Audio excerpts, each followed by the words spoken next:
Soalan,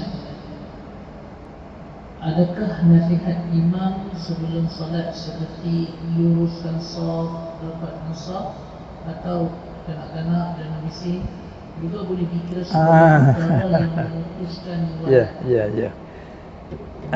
Itu masalah bagaimana kita maklum. Antara khutbah.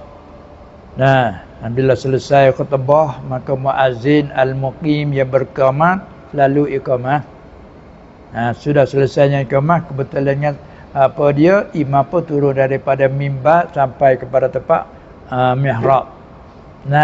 Sampai di situ maka imam ucaplah istawu, wa'tadilu. Samakan, ada baca satu hadis.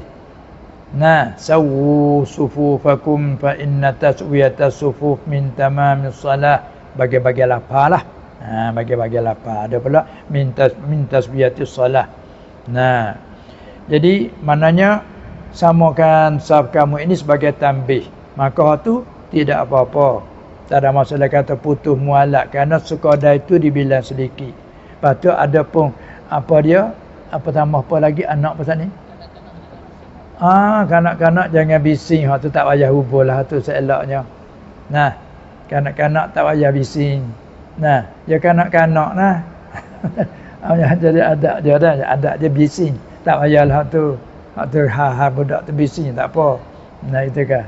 Dia. Cuma kita jaga dari awal lagi. Seeloknya tadi sawu. Sufu paku. Sekadar itu tidak dibilangkan putus mualak. Dia panggil kata sedikit pada uruf. Tak dibilangkan putus mualak.